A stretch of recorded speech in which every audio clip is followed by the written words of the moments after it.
Good morning, YouTube. I hope everything's off to a fine start at your house this morning. In fact, I hope everything is going great in your life.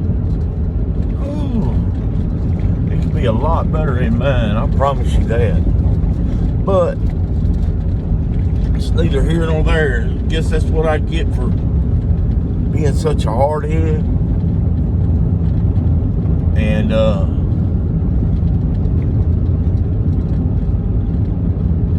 wow. I kept thinking that everything's just temporary. Well, turned out that temporary can be months and months and months. And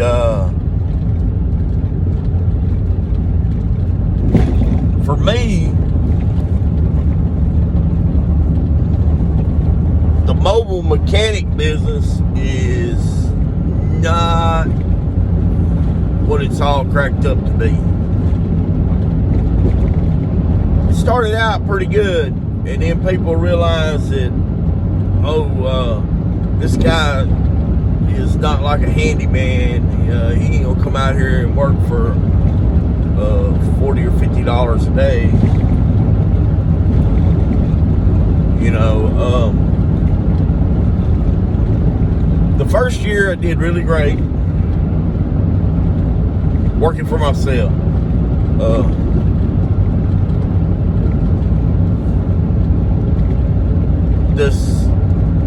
The second year, or going into the second year, I told myself if I can last through the winter, because I had guys that were undercutting me. They were just shade tree mechanics working out of their garage, living room, whatever. Just throw a little toolbox up in the back of their truck and go to a job and work on little push mowers and stuff like that. And you know, and riding lawnmowers and their ATVs and stuff. They were knocking me out of a lot of work because they were sitting on Facebook like a hen sitting on eggs. I mean, they were real attentive to that stuff, you know, and it's like, okay, you know, somebody went online looking for a mechanic. Well, they was jumping all over it. It's like up and down. I do it. Well, ain't that way. You can call me. I'll set up an appointment. The first year, man, I had appointments set up 2 weeks in advance. And, you know, there's some stuff you can't fix. There's some stuff that's just not worth fixing and stuff like that. And you turn some work down. And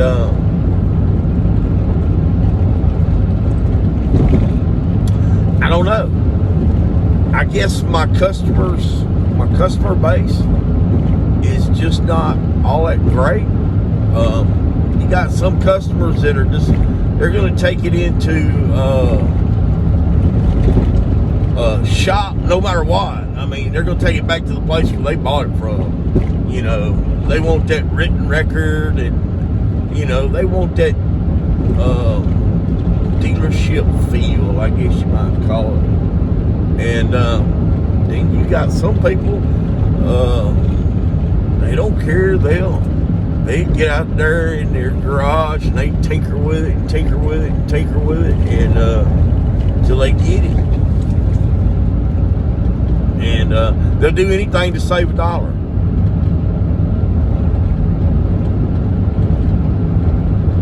And I don't know. It don't matter to me no more. I'm going to work out of my house. I'm going to, I don't know if I'm going to sell this truck, if I'm going to trade this truck in, what I'm going to do with it, but I am cleaning all my tools out of it and putting them in my toolbox at home.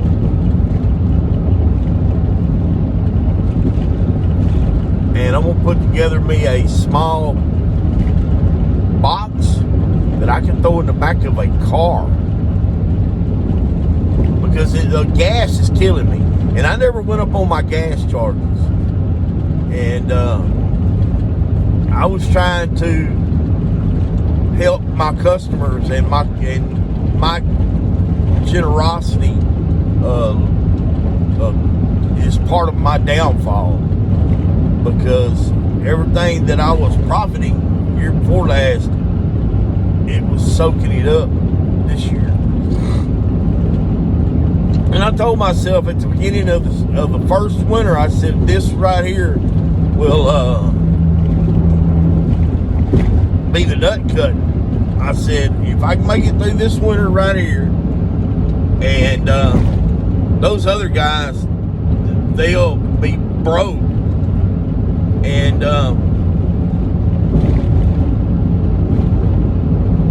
by the end of winter, they'll be broke. And in any work that they were taking away from me, I'll gain next year in this my regular work in this Well, people are not. They are not repeat customers. Once you fix something, if you've got it fixed, they ain't coming back for. They're not calling for, well, we need to have it serviced. Man, it cost us nearly $200 last year to have it serviced. How about we just go get a set of blades and we'll put them on ourselves? And that's what costs them right there, because they don't get their blades on right and they wear out mandrels, and then it costs them in the long run. You get a bad Google review, it can mess you up. Even though you got a 4.8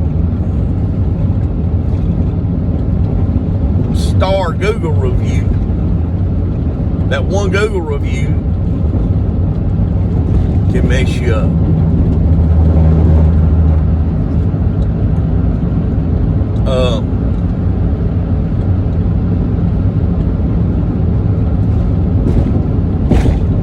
Maybe I'm just not likable. I don't know. I try my very best to be likable.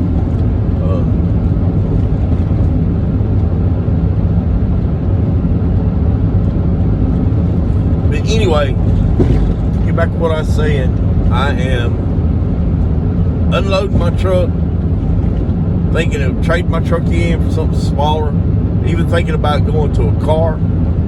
If I go to a car, I'm going to have to forget about my lift anywhere other than the house, and that takes a lot of work away, because that's most all your lawnmower work. You got to lift most all your lawnmower work. Either it's twice as hard to do.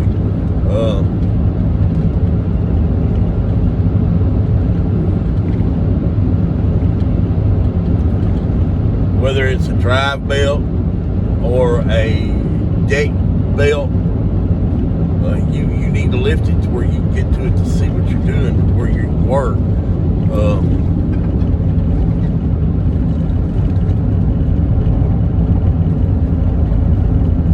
I'm just not into, oh boy, they built a big pond there. And sand, that's going to be a pretty pond. So yeah, I'm not as in depth to taking decks off and then flipping them upside down and working on them like that. Now, I lift the lawnmower up.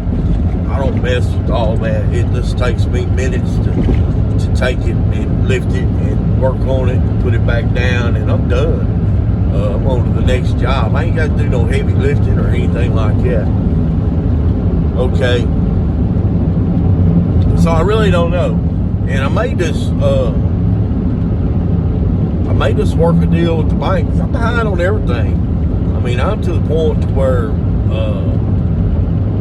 I'm getting letters in the mail. My lights was cut off last week. I got them back on that evening. But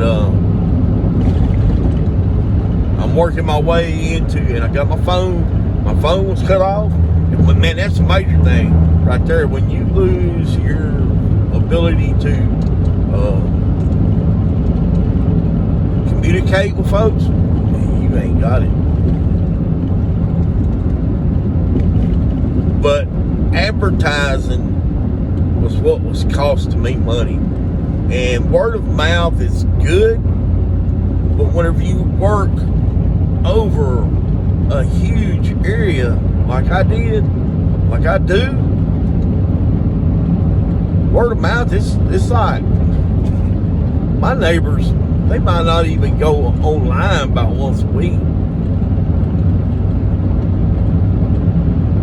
You know, it's not like they live their life online, you know, and like you guys, if you're not subscribed to my channel,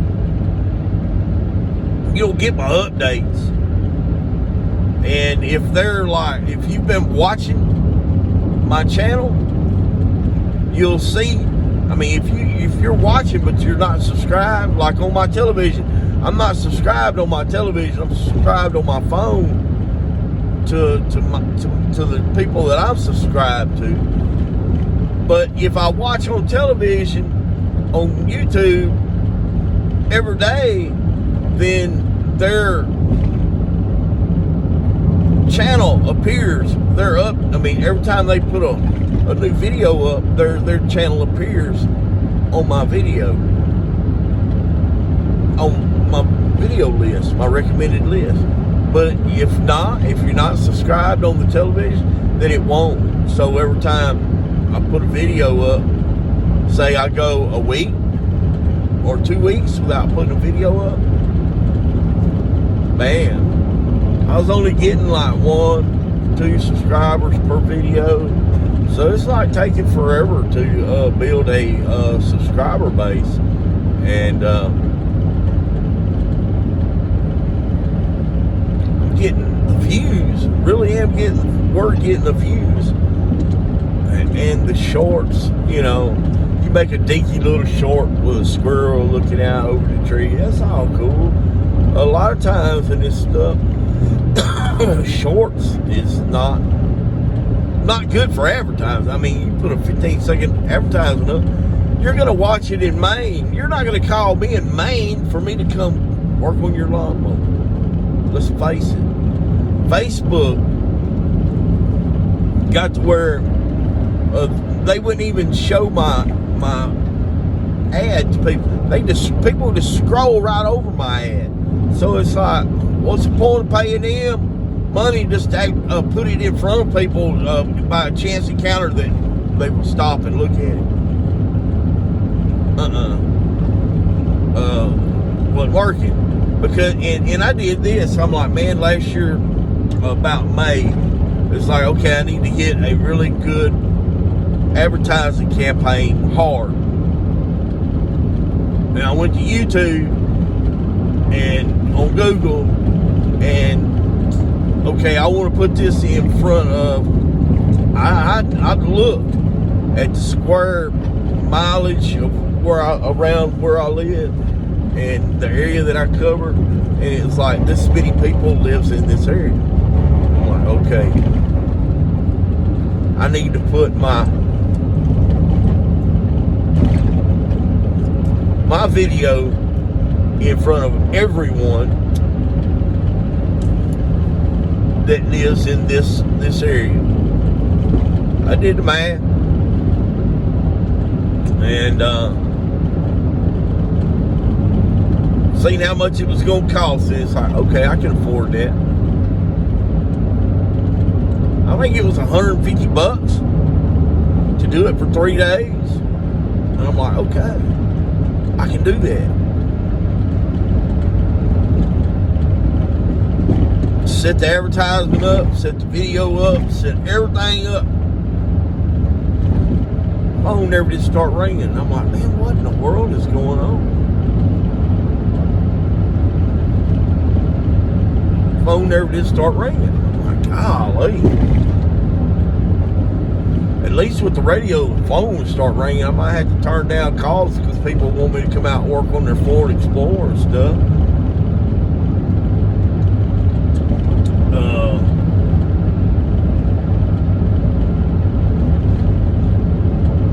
And I looked. YouTube had rejected my ad. Said they couldn't do it. I never did understand why. But I think it was the amount of money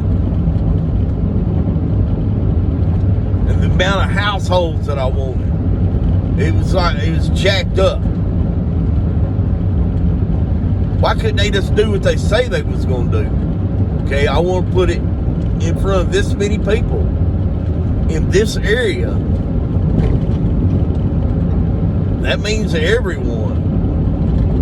And not just once. You need to put it in front of people over and over and over again. And for the returns that I was getting, I spent $30, $40 a week on Facebook advertising. I might get 1 or 2 calls a week out of it. It wasn't paying for itself. Advertising should pay for itself 10 times over. Yeah, if you spend $400 on radio advertising, you should make $4,000. You should.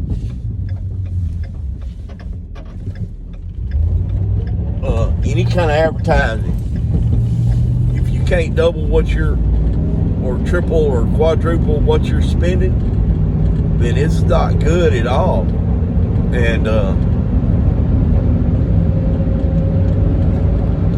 I can't afford to spend $300 a week on advertising coming out of a winter where I've hardly made anything. I sure can't afford to spend $400 to $600 on radio advertising whenever I haven't made anything hardly this winter. It's been a hard winter and a fall and a summer because of that drought. We were in a terrible drought. So I'm taking a job. I've already been offered the job and I'm starting next week. And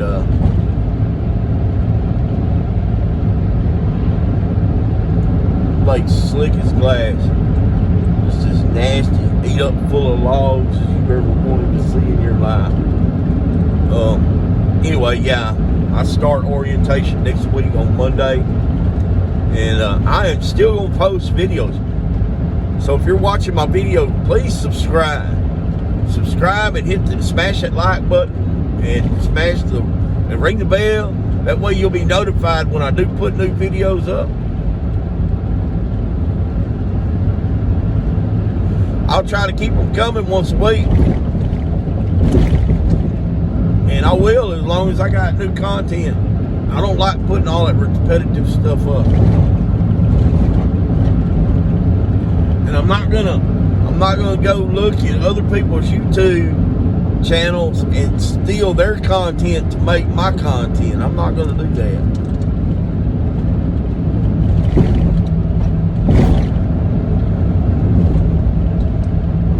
I am going to put some tools out on eBay, on the eBay site that'll help you. It'll help the do-it-yourselfer. It'll help the professional mechanic. It'll help anybody that uses them. Even if you use it one time, it's worth having.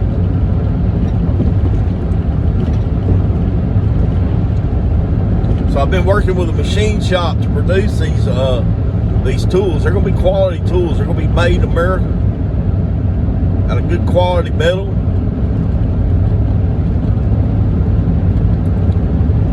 There's some tools that I designed. They're homemade tools that I designed myself, and they work. But as you can see, you can tell that I just went to Home Depot and bought the stuff to build them with. Well, I'm going to design them. I got them on the drawing board. Got the prints and everything. I just need to turn them over to the machine shop. Oh, I got a toothache. It's cranking up.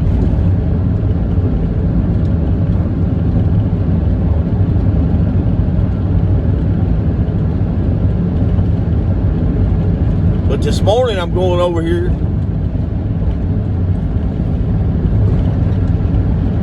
to his gentleman's house. Last week I was over there and I cleaned his carburetor on his Yamaha Grizzly. And he calls me back and says it's running worse than it did before. Well, it didn't even run whenever I was out there the first time. So it must be running really bad, and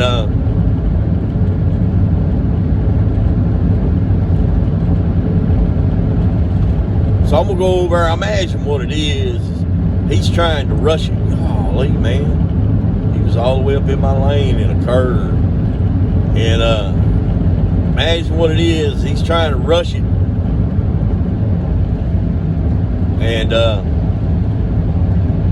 they cranked it, and it died after running for 30 or 40 seconds. You got this particular unit. I noticed whenever you cranked it, that you needed to let it run for a minute on choke. Some engines are cold-natured, and regardless of what you think, it's the way they are. And if you don't let it run on choke for just a minute, then kind of start easing it down. You can't just throw it off a choke real fast. Sometimes that'll cause them to die. Start easing it down off a choke. It may be something to do with the way I got the idle adjusted. Sometimes I do adjust the idle just a little on the low side.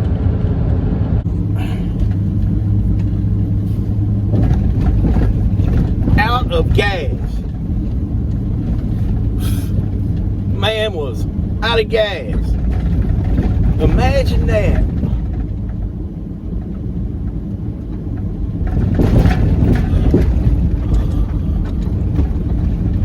Man, out of gas. Out of gas.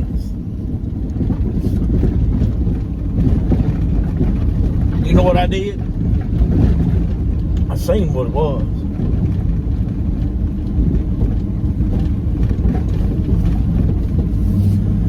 I got there and he cranked, run. Did this fine. I got on it and drove it off. I thought that it was running great. It was running great. I got off down the road 3/4 of a mile, and it sputtered, and died on me. And I'm like, okay, I might have problems. I wound on it, it wouldn't crank.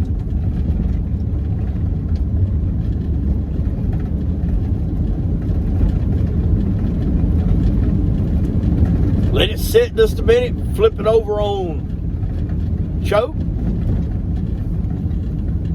and it would crank. But it would die immediately. That's kind of like doing what it was doing before.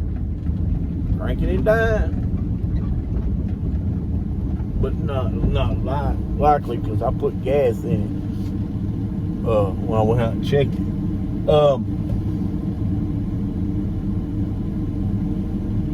So I reached down and pulled the fuel hose off of it, and it was out of gas. Not a drop of gas run out of it. So it was just plumb out of gas. So I called him. Say, hey man, look in the back of my truck, grab that green gas can out of the back of my truck, and bring it up here where I'm at. I was about a half mile from his house. I explained to him which way I'd went. He pulled up there. He said, he started running bad on me and just died. I want to see if it's out of gas. If not, we'll pull it back to the house and I'll fix it. Figure out what's wrong with it. Took that can of gas and filled it up to the neck, even with the neck. Shut it off. Put the gas can back in his golf cart. Fired it up and it was sitting there run. I said, well, I'm going to ride down to the end of the road and back. Stay right here. Listen, if I don't come back, come get me.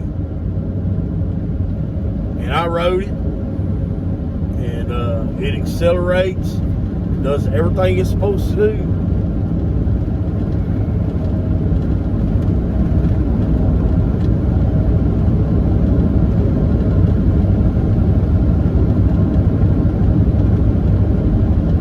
Fresh gas, keep them full.